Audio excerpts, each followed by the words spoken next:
paz, amém? Amém. Que alegria estar aqui nessa noite, gente. É uma honra, é um privilégio muito grande estar aqui hoje à noite. Eu quero dizer para vocês o quanto eu estou feliz em poder ser parte desse momento aqui, dessa festa da igreja. Eu sei que a gente se prepara. Estou aqui mudando um pouquinho, porque eu não trouxe meu óculos, gente. Eu não vou enxergar nessa altura, não. Eu preciso de um negócio que seja mais perto aqui para me ler. Obrigada, gente. Muito obrigada. Então, eu queria de verdade também parabenizar as irmãs aqui por essa festa linda. Depois eu queria o contato das irmãs do Jogral, tá bom? Quero que vocês vão lá na igreja fazer para as mulheres lá da igreja o Jogral. Sensacional! Eu senti Jesus liberando cura. E é para isso que nós estamos nesse lugar como igreja, para fazer a diferença. Então, parabéns, está linda, a igreja está maravilhosa. Eu queria pedir, por favor, para você dar um abraço nesse irmão que está aí do seu lado e dizer parabéns. É muito bom ser igreja com você. Isso é a igreja de Jesus, né? Esse corpo de Jesus em movimento. Amém? Bom, o texto que eu vou ler aqui hoje é um texto bem conhecido. Vocês, a pastora usou aqui no início do culto e vocês usaram também aqui no Jogral. É Romanos 8:28. Talvez é um dos textos mais conhecidos para essa temática aqui que vocês trouxeram para a gente nesse tempo, né, de viver com propósito. Então, se você pode, quer abrir sua Bíblia em Romanos 8:28. É só um versículo.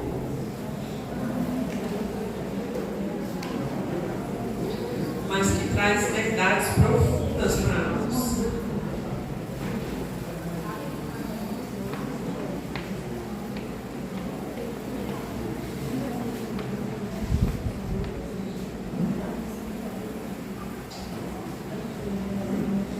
Amém? Diz assim: sabemos que Deus age em todas as coisas para o bem daqueles que o amam e daqueles que foram chamados de acordo com o seu propósito. Amém? Amém. Vamos orar mais uma vez, sendo gratos ao Senhor. Jesus, a gente quer ser grato ao Senhor pela sua palavra. E eu oro para que o Senhor, através do teu Espírito, possa se revelar a nós nessa noite. Só uma revelação do Senhor pode transformar a nossa vida. E é por isso que nós estamos aqui nesse lugar. Apesar do nosso amor pelas pessoas, o que nós precisamos, Jesus, é de um encontro pessoal contigo nessa noite.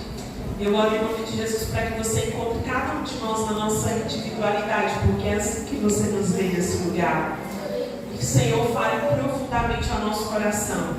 E traga para nós, Senhor, em nome de Jesus, da tua novidade de vida. Em teu nome. Amém. Amém? Bom, então o tema proposto aqui nessa noite para nós é vivendo com propósito. E esse é um tema bem propício para nós, principalmente no tempo que a gente está vivendo hoje. É por isso que a palavra de Deus é essa verdade que se renova todos os dias, diariamente. A palavra de Deus, ela está sempre em alta, sempre ali no ponto, na medida que a gente precisa. Porque você imagina quando esse versículo foi escrito e quando, né, a gente está aqui então em 2022 falando e usando como base esse próprio versículo. Quando eu estava estudando para cá, dois versículos ficaram ali na minha mente sobre esse tempo, que é esse de Romanos 8:28 e de Jeremias 29, quando o próprio Deus, né, através do profeta, ele se revela para o povo e fala: eu é que sei que pensamentos tenho a respeito de vocês, né? E aí tem outra versão que fala: eu é que sei que planos é o que tenho a respeito de vocês. E ele fala: planos de vos fazer prosperar, planos para te dar um futuro certo e uma esperança. Ou seja, mais antiga ainda do que Romanos, né? São os escritos de Jeremias. E ali Deus já estava falando e revelando sobre o bom propósito dele para a nossa vida. Então, como base aqui, a gente, talvez trazendo um pouco para aquilo que a gente vive hoje, dentro da nossa realidade, o fato é que a gente vê no mundo uma movimentação, né, que ela não é mais apenas uma movimentação de etnias, de raças, né, mas a gente chama de geopolíticas, né, e que aquilo que é geopolítico não é apenas aquilo que está ligado ao partido político. Geopolítica é aquilo que eles chamam de causa social.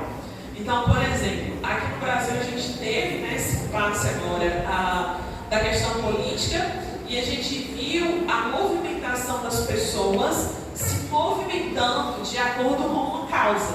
Por exemplo, as pessoas que eram pró-aborto e as pessoas que eram contra-aborto, né? Então, aquilo ali é o caminho de pessoas que estão se levantando e se movimentando por uma causa. Agora a gente tem uma movimentação geopolítica no mundo inteiro, né, pela Copa do Mundo, que vai começar no próximo domingo e que vai acontecer no Catar. Por que tem essa movimentação? Porque o Catar, né, é um país árabe, ou seja, a forma de governo do país ela é completamente diferente da forma de governo no mundo. Por exemplo, eu não sei se você sabe, mas o Catar ele não aceita homossexuais.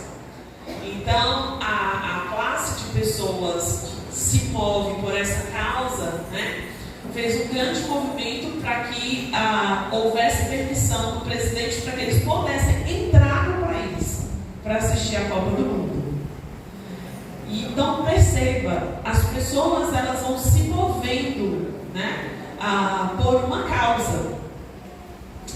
E é muito interessante perceber como as pessoas têm colocado as suas causas acima de todas as coisas. Então, é como se a causa delas fosse maior, por exemplo, do que o respeito ao próximo, né? Então, pela causa delas, elas são capazes de matar e de morrer em prol daquela causa. Por que eu estou falando sobre isso, gente? Porque o propósito é o movimento da causa. Então, toda causa vai estar diretamente ligada a um propósito. E isso é muito importante, porque no andar da história, é isso que a gente vê. Quando a gente lê a carta de Paulo aos Filipenses, lá no capítulo 3, Paulo está falando para os Filipenses que ele vai enviar para eles Timóteo, porque Timóteo é uma das únicas pessoas que tem se importado com a causa de Cristo. E aí Paulo fala assim, olha, está todo mundo muito ocupado com as suas causas, mas pouca gente está se importando com a causa de Cristo. Então perceba, o movimento das pessoas sempre vai estar ligado à causa delas.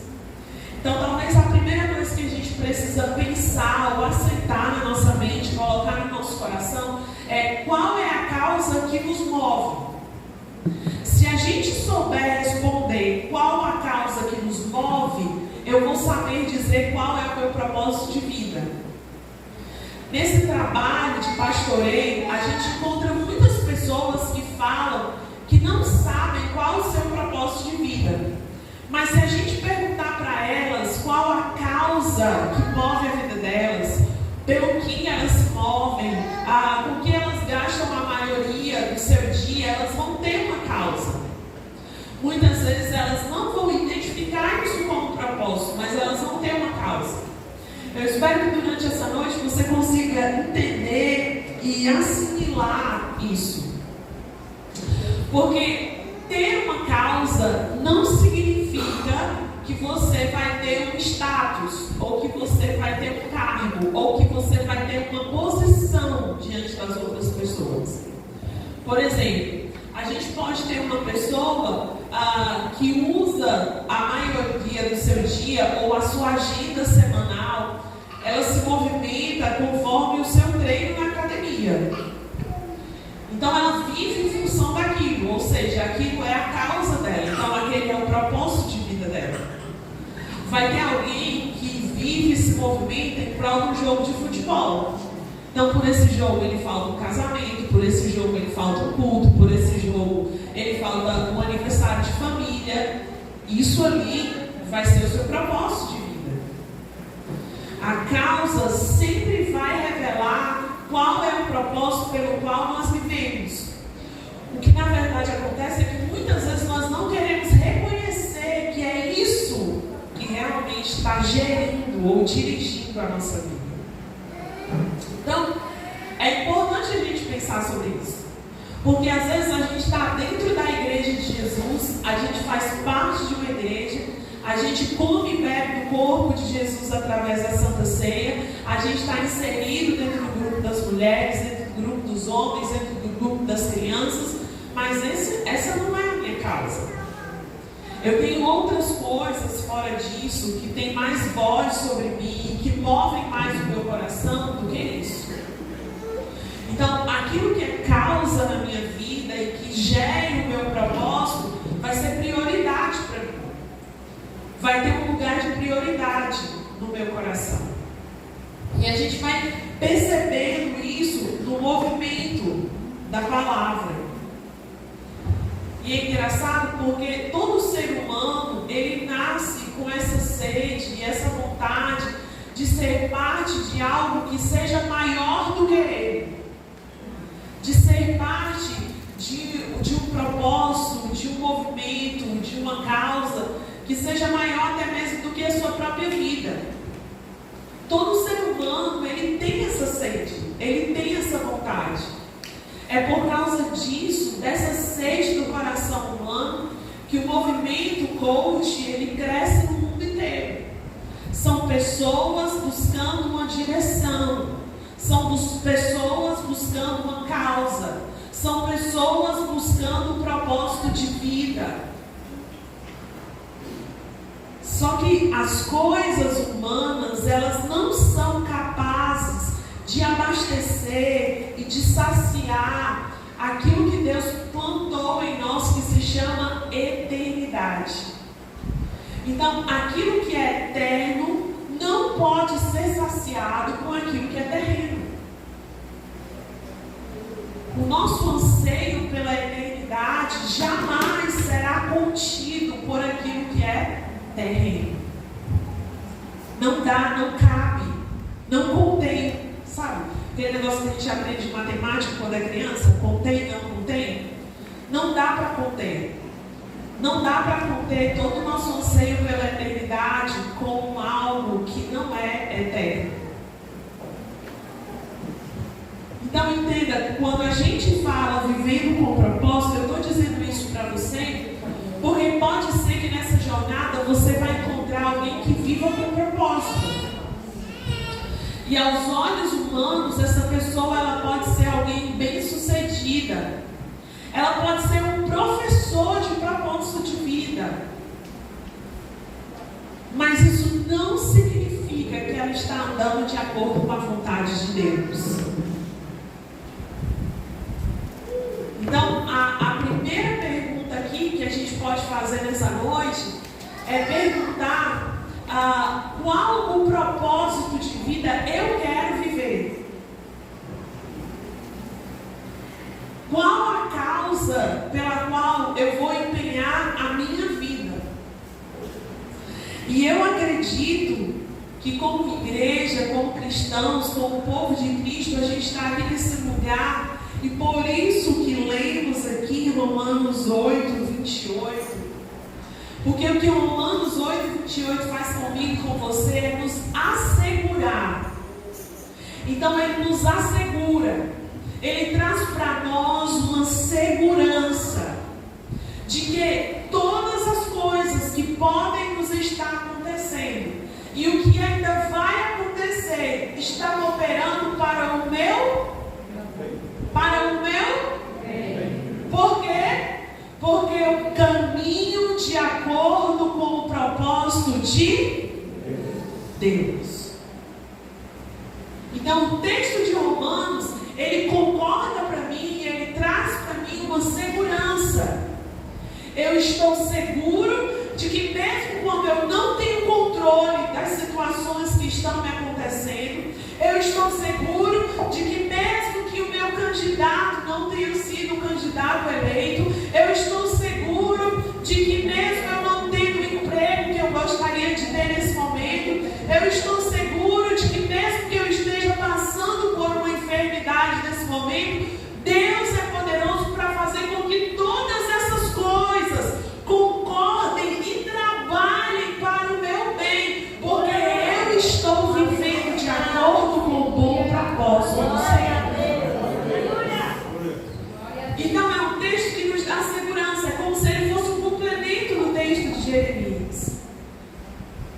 lá em Jeremias é Deus falando para a gente: olha, ei, eu é que sei os planos que eu tenho sobre vocês.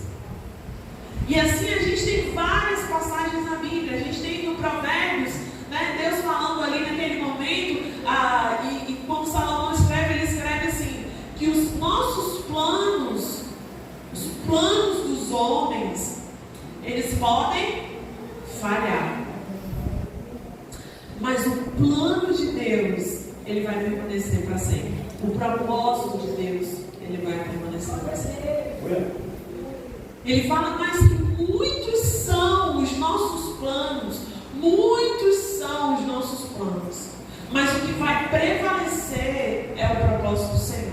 Essa é a vida de alguém que caminha com Deus.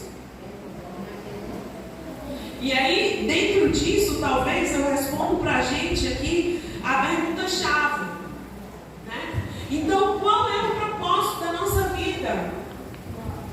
Qual é o propósito da vida do crente em Jesus? Qual é o propósito da vida do cristão? Qual é o nosso propósito de vida? Pergunta para a pessoa do seu lado, vê se essa pessoa sabe. E aí, respondeu? Essa pessoa respondeu.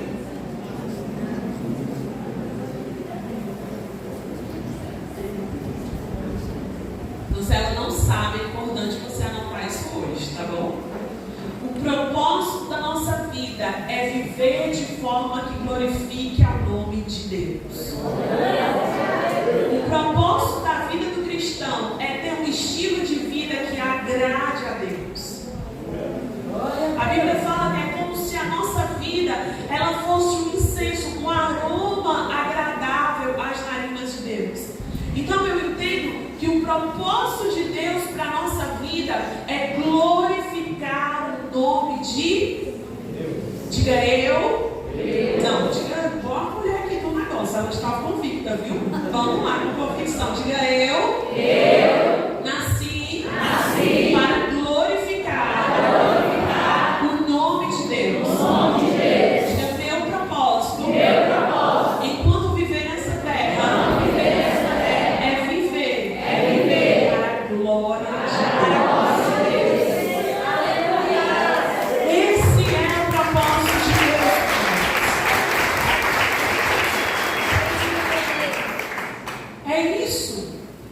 É isso.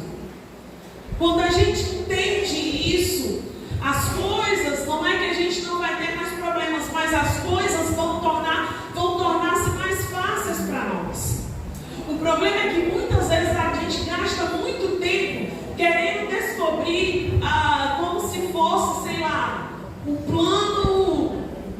Eu nem sei dizer que plano. A gente quer que seja uma coisa mirabolante, a gente quer que seja uma coisa de outro mundo, mas o propósito de Deus para nós é simples. É simples. Se a gente conseguir viver isso, meu irmão, nós vamos mudar o mundo. Sabe por quê? Quando você entende que o propósito de Deus para a minha vida e para a sua vida é glorificar o nome de Deus, eu posso ser uma enfermeira que glorifica o nome de Deus. Eu posso ser uma professora e eu vou estar vivendo o propósito de Deus. Eu posso ser um pedreiro e eu vou estar glorificando o nome de Deus. Eu posso ser um comerciante e eu vou estar glorificando o nome de Deus. Eu posso ser uma dona de casa e eu vou estar glorificando o nome de Deus. Eu posso ser tia, filha, avó, tio, tia, primo, prima e eu vou estar vivendo para a glória de Deus. Ou seja, o propósito de Deus para nós é maior do que as nossas habilidades. Quando eu entendo isso, eu paro de fazer acepção de pessoas. Porque aonde Deus nos colocar, aonde nós estivermos, nós podemos estar vivendo com propósito, nós podemos estar glorificando a Deus. E aí a gente sai desse lugar, né? Eu só tenho propósito se eu estiver lá no palco pregando.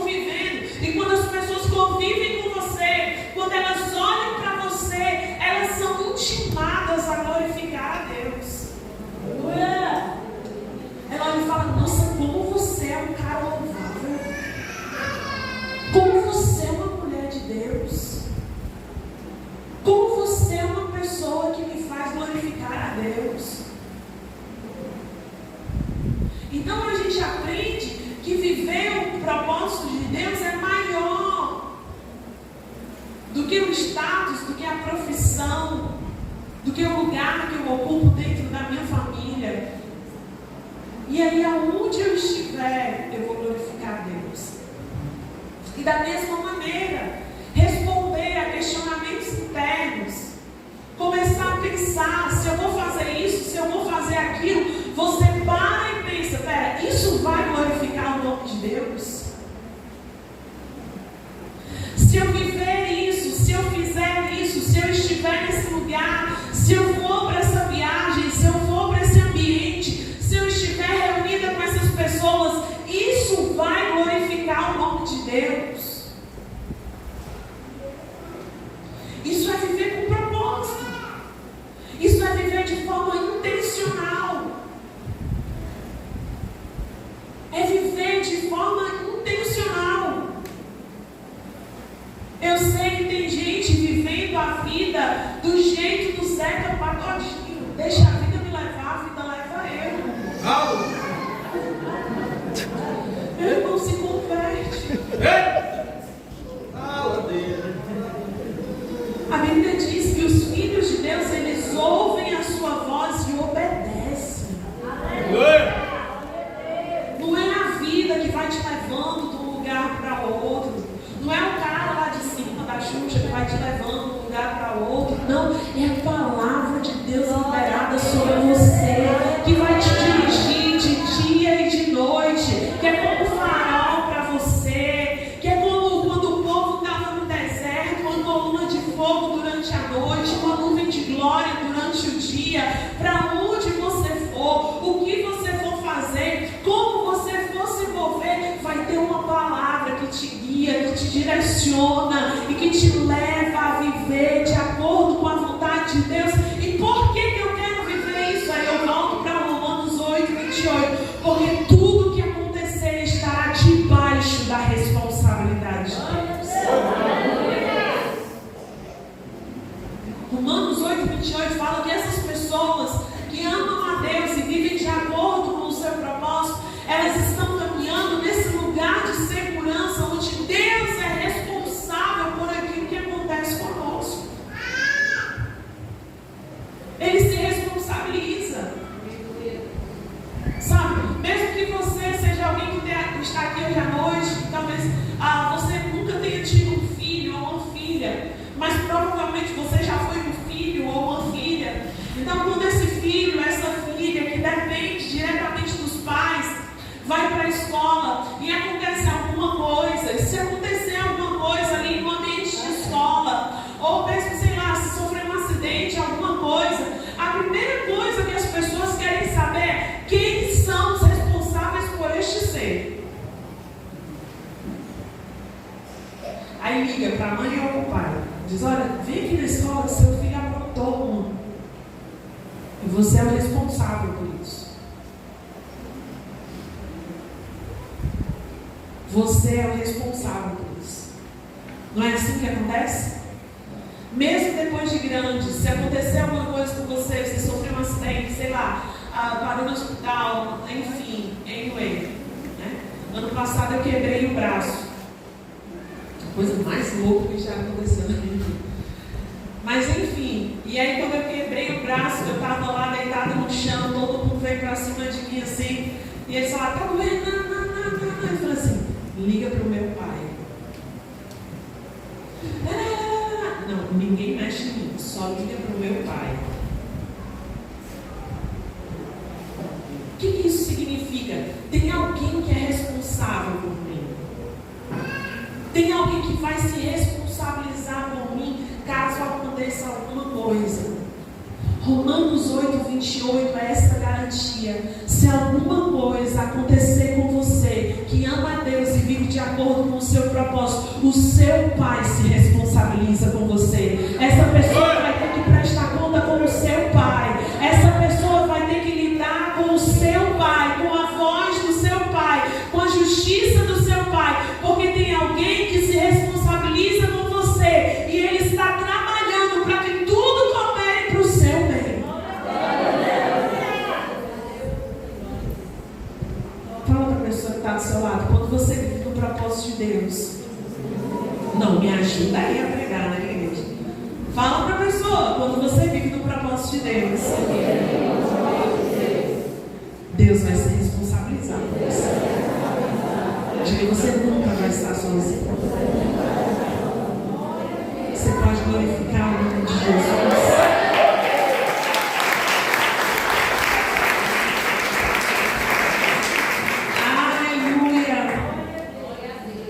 Por isso a gente não pode perder tempo assistindo o propósito de Deus na vida do outro.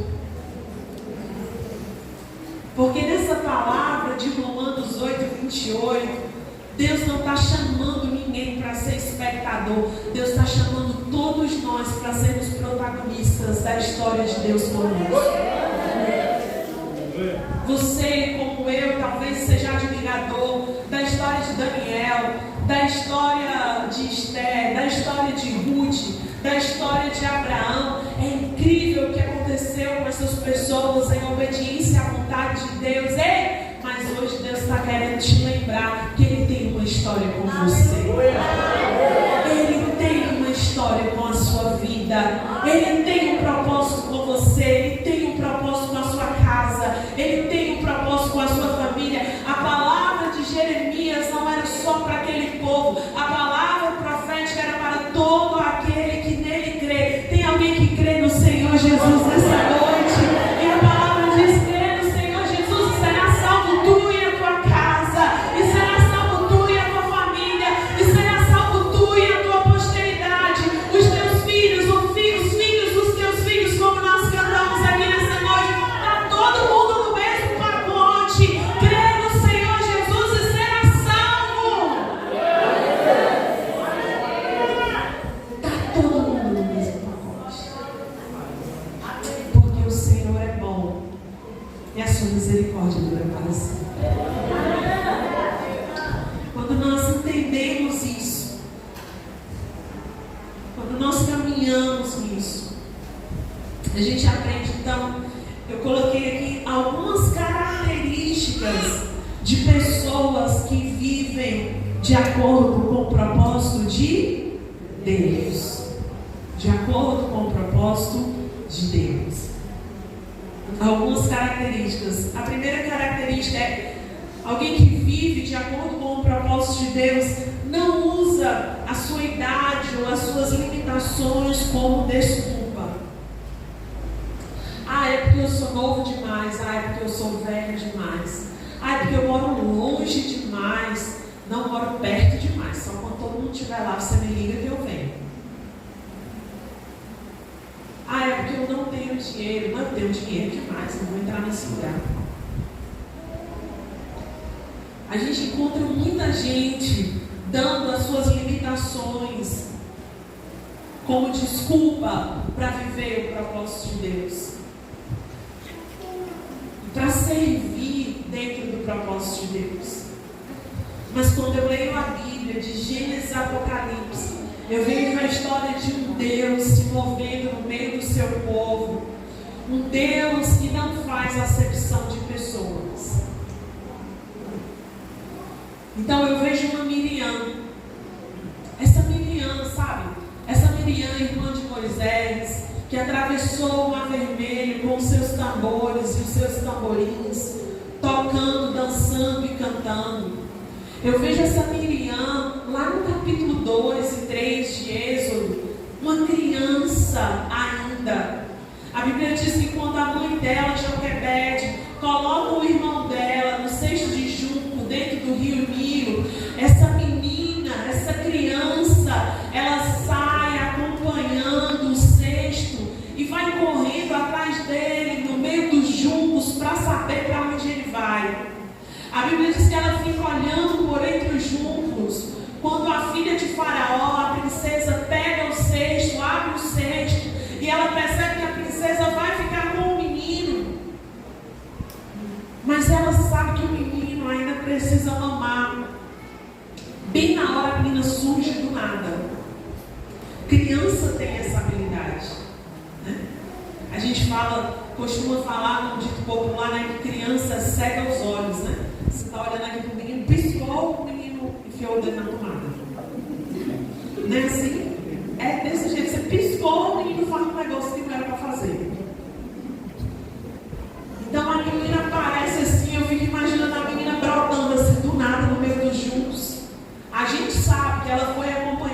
contexto, ou seja, ela foi de propósito. Para a princesa parecia uma coincidência, mas a menina estava vivendo com propósito. E ela era só uma criança. Ela aparece ali na cena e ela não apenas aparece com a solução para a princesa, ela aparece com a redenção para Moisés. Ela diz para a princesa: olha, eu conheço uma ama de leite, você quer que eu vá chamar? E a princesa diz: eu quero. Ela vai chamar quem? A mãe. E a mãe do menino cria o menino até a idade de desmame. Sabe o que é considerado a idade de desmame? Para os hebreus? Para nós aqui, a idade de desmame começa aos 6 meses. Para os hebreus é entre 2 e 3 anos. A principal fase de formação de um ser humano, Moisés teve com a sua mãe. O menino é levado pela própria mãe para ser criado. E depois é devolvido para o palácio.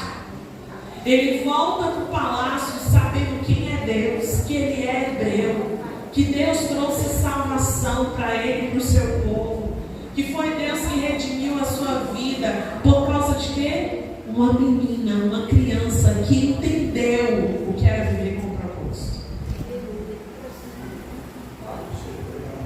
Deus não desperdiça ninguém por causa da sua idade. Ninguém. A gente vai um pouco mais para frente e a gente encontra outra menina. Os estudiosos acreditam que ela tinha entre 11 e 12 anos. E ela é trazida como escrava de Israel para a Síria. E agora, depois de perder o pai e a mãe, depois de uma matança, ela vem e se torna serva da esposa de Naamã, o chefe dos soldados exércitos da Síria. 12 anos, 11, 12 anos. E essa menina que poderia oferecer para aquela casa vingança, porque eles mataram a sua família, ela oferece para eles redenção. Quando ela sabe sobre Naamã, ela fala para ela: olha, senhora, eu sei de alguém que pode curar o meu Senhor. Lá na minha terra tem um profeta que pode te curar. Naamã vai, é curado, e quando ele volta, ele declara que o Deus daquela menina agora seria o Deus que ele adoraria na Síria. 11, 12 anos. A gente vai mais para frente, a gente encontra Esther, 18, 19 anos. Esther também está no mesmo pacote da menina. É trazida do exílio como escrava. Só restou ela e um tio. O resto todo mundo foi morto. Esther veio para o propósito do Senhor, para aquele tempo, para aquela época, se torna rainha e salva os judeus de um dos maiores massacres que poderiam ter acontecido na história. Você vai indo em toda a Bíblia, e aí a gente não tem tempo para catalogar aqui as 44 do Antigo Testamento e as 65 do Novo. Não dá tempo de catalogar todas elas. Eu estou falando só as mulheres, porque o congresso é de mulheres, tá bom? Mas se quiser eu posso falar de homem também. Você também. Eu ia para a escola dominical. Aí a gente para ali, Mateus, Marcos, Lucas e João, e a gente encontra quem naqueles primeiros cenários ali da Bíblia? Ana, a sacerdotisa do templo, mais de 80 anos. Ela era viúva, tinha tido um único marido, e depois que ele morreu, ela dedicou toda a sua vida ao Senhor. E ela está ali, no templo, servindo, esperando o dia de ver com seus próprios olhos o Filho do Deus vivo. O que eu aprendo com isso, meu irmão? Quando a profecia chega sobre Joel 2, onde o Espírito de Deus vai descer sobre toda a carne, o texto bíblico não fala que o Espírito de Deus vai vir trazer um avivamento para os jovens, o Espírito de Deus vai vir e vai trazer um avivamento para as crianças.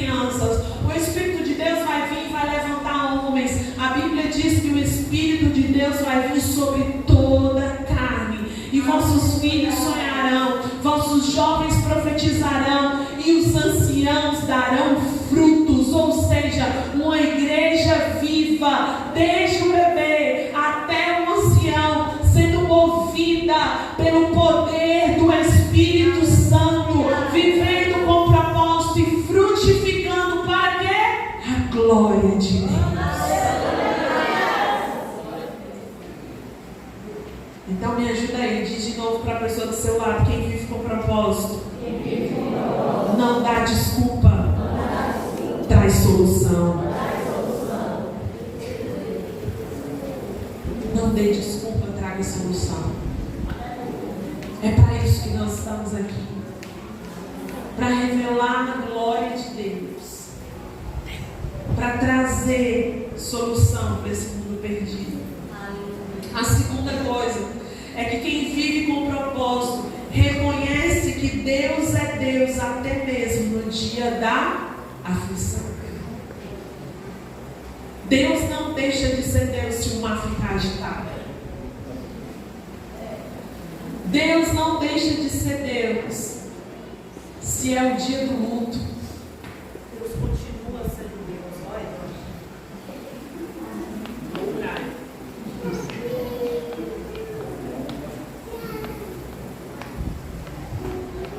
Amém. Já estava combinado, viu, gente? Era para todo mundo ficar assim respirando, né? Porque a gente está falando sobre o tempo da aflição, né? Então a gente combinou aqui essa parte. Obrigada, Brian, pela sua participação. Tira só um pouquinho do meu agudo. Obrigada. Deus não deixa de ser Deus no dia da nossa aflição. A Bíblia diz que Deus está conosco no alto da montanha e no profundo do vale. A mão de Deus nos encontra, a mão de Deus nos acha. E aí eu estava pensando, né, sobre quem aqui na Bíblia falar sobre isso. E a gente poderia falar sobre tantas pessoas, talvez o ápice das pessoas, né, sobre passar com Deus, sobre por aflições, é Paulo. Isso a gente não pode negar. São tantos naufrágios que Paulo passa, tantas vezes pela prisão, tantas vezes açoitado. São tantas coisas que esse homem passa. E ele é o cara que escreve, né? Eu sei estar contente com muito e com pouco. Eu sei o que é sentar na mesa com os príncipes e com os reis. Mas eu também sei o que é padecer de fome, o que é não ter nada. E ele fala, mas tudo eu posso naquele que me fortalece. Então Paulo é esse cara que passa pelos maiores vales, que dos maiores vales, né, consegue encontrar contentamento no Senhor. A própria carta de Filipenses, que acredita que seja a última carta que ele escreveu, ele escreve da prisão antes de morrer, e é chamada a carta da alegria. São várias vezes que ele chama e nos convida para nos alegrarmos no Senhor. Então ele é um cara que sabe que Deus continua sendo Deus no momento da aflição. Mas eu queria lembrar para vocês sobre a história de Noemi. E Noemi é aquela mulher que está ali no livro de Ruth, e talvez ela é a responsável por um dos textos bíblicos mais utilizados no mundo, principalmente em casamentos.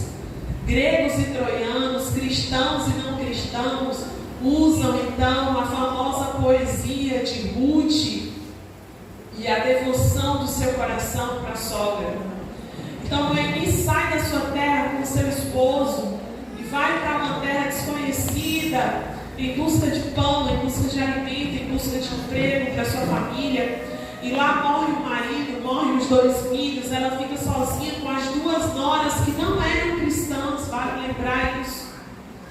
E aí, na hora de voltar, ela fala, olha, eu não tenho mais nada, eu vou voltar para a minha terra. Vocês são muito jovens e eu não tenho mais como ter filhos para dar para vocês. Eu não tenho dinheiro, eu não tenho nada, eu não tenho marido, eu não tenho filhos. Então voltem para suas casas. Ainda dá tempo de vocês fazerem fazerem coisas, outras coisas, arranjarem outros casamentos aí e ter uma vida. A nora volta, uma das noras volta para sua terra, mas Ruth se volta para ela e começa a dizer: aonde tu fores eu irei, aonde tu repousares eu vou repousar, onde tu for enterrada eu também quero ser enterrada junto a ti. O teu Deus será o meu Deus, o teu povo será o meu povo. E eu fico pensando em que momento da história Noemi foi essa revelação da bondade de Deus para essa mulher, que quando ela perde tudo, quando ela está no vale da sombra da morte, quando ela está no poço, quando ela está no lugar de desesperança, Ruth não quer partir.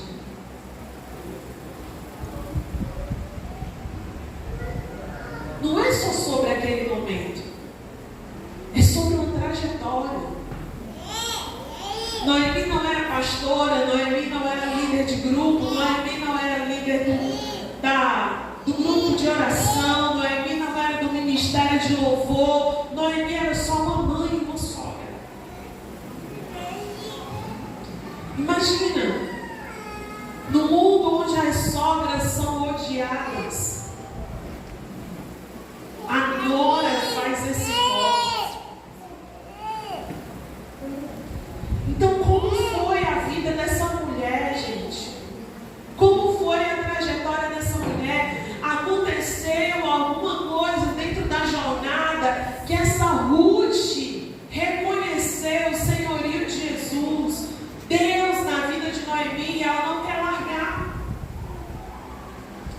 E por ela não largar, por ela se submeter, por ela caminhar, por ela voltar para Belém com Noemi na pior fase da sua vida. Na pior fase da sua vida, Deus a abençoou.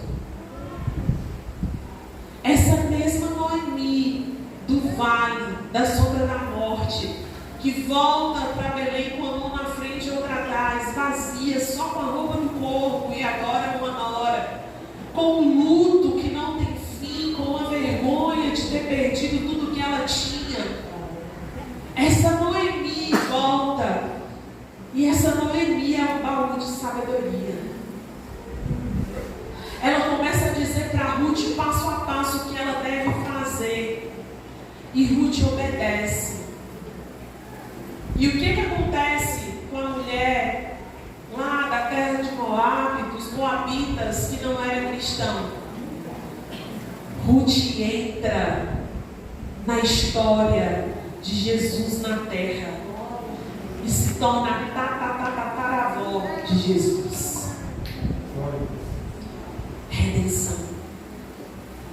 Sabe o que essa Bíblia diz para mim e para você? Eu quero dizer isso para você agora. Talvez aqui nessa noite a gente tenha alguém que nesse exato momento esteja passando por dias de aflição, por dias de vale. Mas eu quero dizer isso também para você que não está passando por esse momento. Guarde essa palavra no seu coração. Porque o Salmo 126:5 diz que aqueles que semeiam com lágrimas, com cantos de alegria colherão.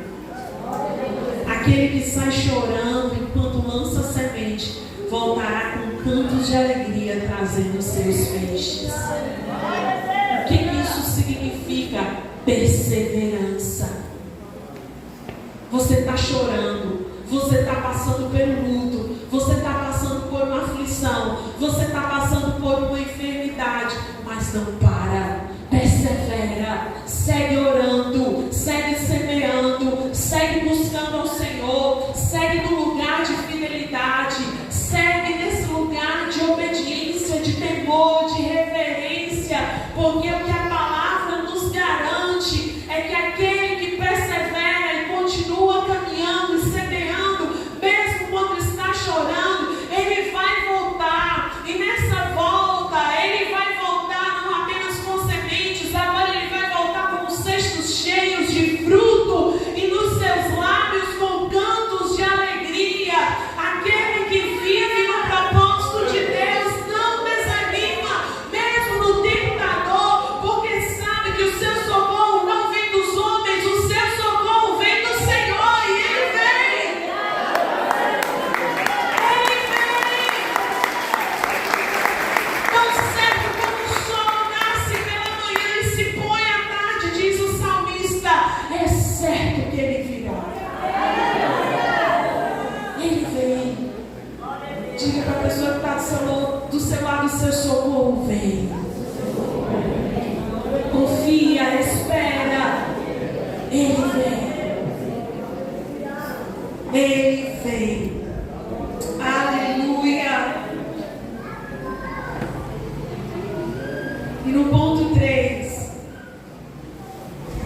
aquele que vive dentro do propósito do Senhor, vive para glorificar a Deus, porque Deus é o motivo da sua vida.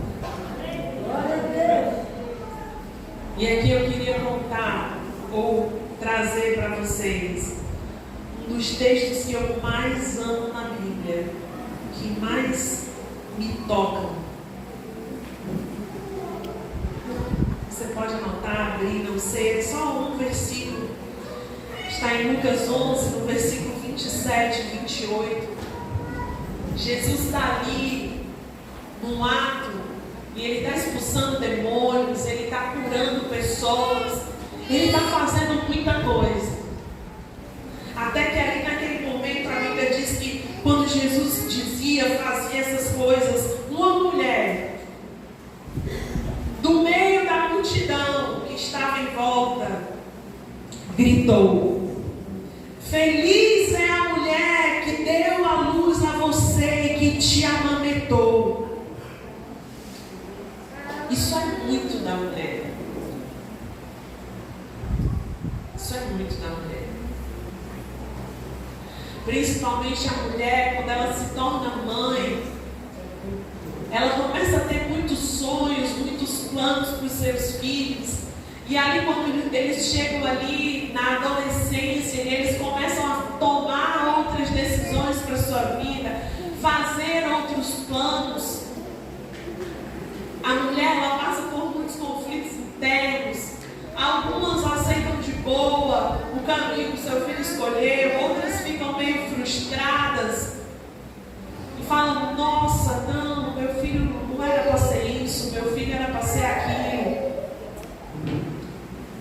Talvez você já sentou numa dessas rodas onde alguém te disse, né? Tu viu? O filho do fulano passou em primeiro lugar.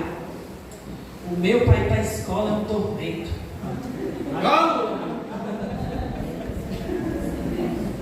Talvez você já teve nessas rodas de comparar os filhos. Vou dizer uma coisa para vocês. Minha mãe não queria que eu fosse pastora. Choquei. Eu era criança e os pastores iam para minha casa, os missionários falavam: essa menina não tem por onde, ela vai ser o pai dela. E a minha mãe dizia: vai não. Ela vai ser uma médica, uma veterinária, um advogado, menos pastor. O pastor sofre demais. Não quero que ela sofra o que faz, não sofre não. E eles olhavam para mim e falavam: você, né? Vai ser o quê? E eu dizia: não sei. Não sei. Mas as mães, elas têm expectativa. Elas carregam isso no coração. E talvez aquela mãe ali no meio daquela multidão, quando ela viu Jesus curando aquela multidão, expulsando demônios, ela não conseguiu se conter. Ela diz: bendita foi a mulher que te gerou no ventre, que te amamentou. Glória a Deus. Segura o glória, porque o glória é agora. É o versículo seguinte, é a nossa esperança. Porque se Jesus tivesse parado aí, era como se Jesus estivesse dizendo que Maria tinha um lugar especial entre todas as outras mulheres. Que Maria deveria ter uma honra especial entre todas as outras mulheres.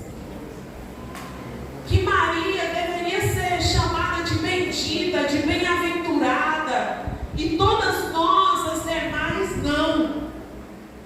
Mas Jesus é Jesus, irmãos. Aleluia. E no versículo 28, Jesus olha para a mulher e diz assim: nada disso. Pasmem.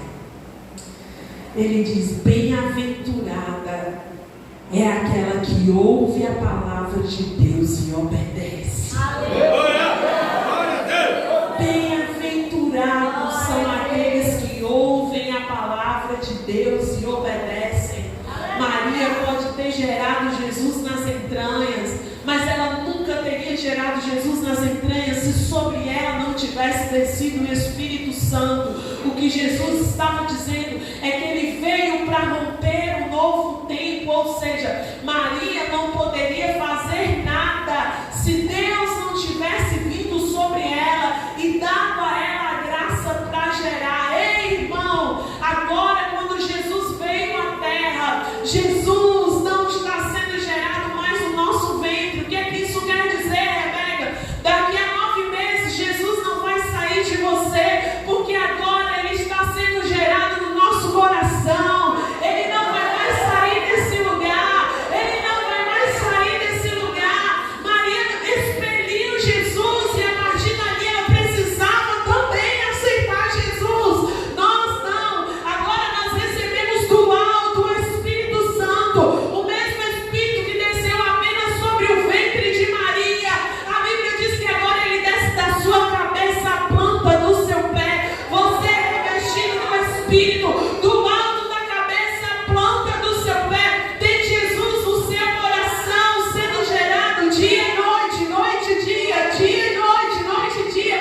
Então bendito seja aquele que ouve a sua palavra e obedece. Benditos, benditos são aqueles que ouvem a palavra e obedecem. Ninguém pode mais tirar esse espírito de nós. Ninguém pode mais roubar esse espírito de nós. Foi dado a nós, João 14, Jesus diz que ele é dado a vocês. O mundo não pode receber, mas vocês têm essa marca, têm esse selo. Bendito é você que obedece à vontade de Deus. E eu queria terminar nessa noite contando para vocês a história de uma mulher. Ela não está na Bíblia, mas nós vamos encontrar ela no céu. É alguém que entendeu que o propósito de Deus para a sua vida é viver para a glória de Deus. O nome dela é Irena Sandra. Ela partiu para a eternidade no ano passado, aos 93 anos. Irena, ou Irene, no nosso português, era uma jovem enfermeira, com seus 20 e poucos anos, quando começou a guerra nazista na Alemanha. E a história conta que Irene pegou o carro do seu pai e começou a salvar as crianças do Marte. Ela cavou um túnel debaixo da terra e ela ia pegando criança por criança e ia levando elas para casa. Mais do que isso, ela tinha tanto cuidado, no coração dela tinha tanto temor sobre isso, que cada criança que ela pegava, ela anotava o nome da mãe, o nome do pai, e ela enterrava no quintal dela, para que eles não encontrassem, mas que quando essa guerra passasse, ela devolvesse para a criança a sua identidade, e ela tivesse a oportunidade de tentar achar a sua família de novo. A história conta que ao todo ela conseguiu salvar 2.500 crianças. Glória a Deus! No meio da sua jornada, ela foi denunciada e ela foi presa. Mas ela conseguiu fugir. E ela voltou ao serviço e a salvar as crianças. Depois que a guerra passou, ela devolveu essas crianças à liberdade. A maioria delas já não tinha mais pais, eles haviam sido mortos pelos nazistas. Mas elas estavam a salvos. Quando perguntaram para ela por que ela entregou a vida dela para isso, se ela era só uma enfermeira, ela disse: a causa de Deus é maior que a causa da minha vida. E eu quero viver em benefício para que outros encontrem a vida. Ela foi indicada ao Prêmio Nobel da Paz, uma companhia francesa com começou a fazer um filme sobre a vida dessa mulher, que a partir dali então se dedicou a isso. Mas lembrando, ela era só uma enfermeira. Quando o mal começou a se manifestar sobre a terra, ela entendeu que era a hora de manifestar a vida de Deus para aquelas pessoas. O crente em Jesus vai entender a oportunidade. Para as outras pessoas aquilo poderia parecer o fim. Para aquela mulher era o momento exato de revelar a glória de Deus para aquelas pessoas. Quem anda com Deus vai entender para onde o vento está soprando. Meu pai sempre fala isso, ele fala, a gente precisa entender, perceber para onde o vento de Deus está soprando. Porque o vento de Deus vai sempre direcionar o seu povo. O que eu quero dizer para você é que se você é alguém que vive com Deus, você vai viver de propósito. Mas mais do que isso, você vai entender que o propósito de Deus ele é maior do que a nossa vida. Quantos homens e mulheres de Deus passaram pela terra vivendo o propósito de Deus? Eles já morreram, eles já foram sepultados, mas a história deles continua repercutindo sobre a terra, porque ninguém mata o propósito de Deus. Ninguém mata o propósito de Deus. Que o Senhor levante aqui nesse lugar, que o Senhor levante através de mim e de você, homens e mulheres que vivem com um propósito, mas não é qualquer propósito, é o propósito de glorificar o nome de Deus. Amém? Você pode aplaudir Jesus? Fique de pé no seu lugar, quero orar por você. Coloca diante de Deus a sua vida, o seu coração. Fala para o Senhor, Deus, me ajuda a viver o propósito. Me ajuda a viver de maneira que glorifique o seu nome. Não apenas aqui dentro do templo, não apenas aqui durante o congresso, não apenas quando eu estiver servindo na recepção, no louvor, na palavra, na oferta, mas em toda a nossa maneira de viver. Amém? Pai, em nome de Jesus, nós oramos nessa noite e nós somos gratos ao Senhor pela sua palavra, porque ela nos encoraja, ela nos desafia. E eu oro em nome de Jesus, ó Pai, para que você continue levantando nesse lugar homens e mulheres que vivem de acordo com a vontade do Senhor, que estão assegurados na sua palavra, que caminham, que reluzem, que fazem a diferença nesse mundo, não porque tem um cargo, não porque tem um status, Senhor, não, se isso acontecer é como consequência e não como causa, mas sim porque vivem para a glória do teu nome. Eu oro, Jesus, por pais, por mães, por avós, tios, tias, filhos e filhas que vivem de modo digno, Senhor, que te honram com a própria vida e que fazem a vida valer a pena, porque é para isso que você tem nos chamado. Eu oro por cada um dos teus filhos e filhas nesse lugar, em nome de Jesus, que nessa noite saiam daqui completamente encorajados pela palavra do Senhor, completamente decididos a obedecer essa palavra, porque é assim que você chama, bem-aventurados aqueles que te obedecem.